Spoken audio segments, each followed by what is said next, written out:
जब अमेरिका में ये चीज लागू हो सकती तो व्हाई नॉट यहाँ? लोग हंसते हैं। हमारी एक मांग है कि जो बॉम्बे जो है, जो हॉलीवुड और तमाम जो फिल्म स्टूडियोज में, वहाँ पर फिल्म के लिए एक्टर के सिलेक्शन में, टेक्नीशियन के सिलेक्शन में, तमाम चीज़ों में जो है वेरियस सोशल ग्रुप्स का जो ये होना चाहिए। बहुत से लोग हंसते हैं लेकिन ये सच्चाई है। अमेरिका के हॉलीवुड में जो है ना, तमाम सेक्टर में रिजर्वेशन है।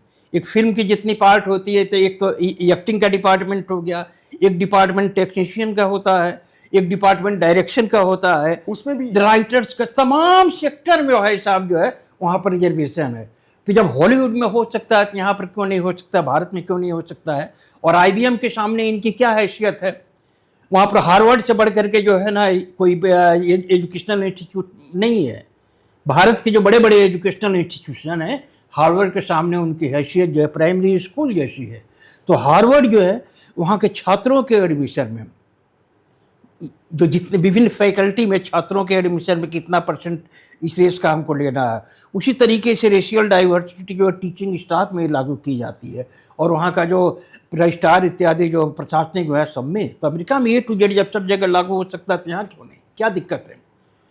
जैसे मैं कह रहा हूँ कि ये अगर भारत की कोई प्राइवेट कंपनी है, उसे प्रोडक्शन तैयार करना है। प्रोडक्शन के लिए हर कंपनी जो है रॉ मटेरियल खरीदती है, तो रॉ मटेरियल का सप्लाई करने वाला कुछ खास वर्ग के लोग हैं। अगर वही रॉ मटेरियल किसी उसके चहेते वर्ग के अतिरिक्त अगर दूसरे समूह के लोग देते हैं तो उसको क्या दिक्कत हो सकता है? वो जो प्रोडक्ट तैयार करती है, प्रोडक्ट को जो कस्टमर तक पहुंचाने के लिए डीलरशिप देती है, डीलरशिप दलित को देने में क्या ही हो जाएगा? तो सारी चीज़ें संभव है। अफसोस इस बात का है कि इस देश में इस किस्म का अभियान नहीं चलाया गया। लेकिन आपको बतलाऊं कि ये बहुजन डाइवर्सिटी मिशन के तहत जो अभियान चला, तो तमाम पॉलिटिकल पार्टियों ने इसे बहुत गंभीरता से लिया।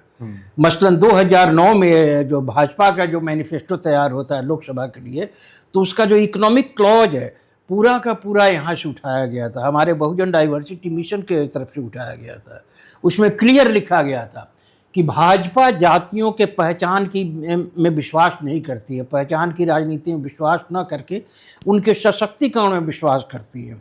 यदि हमारी पार्टी सत्ता में आएगी तो हम दलित, पिछड़े और वंचितों का सशक्तिकरण इस तरह करेंगे ताकि भारत की सामाजिक विविधता आर्थिक विविधता में, so that India social diversity में रिफ्लेक्ट इन इकोनॉमिक डाइवर्सिटी। ये जो है भाजपा के मैनिफेस्टो में आया।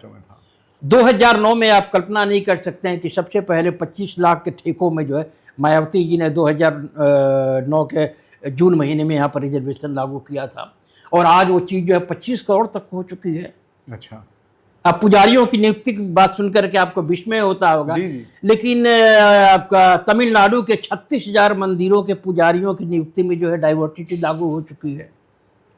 इतना हम लोगों ने लेखन किया, यही चीज़ है। तो संभव है, सारी चीज़ें संभव है। जी।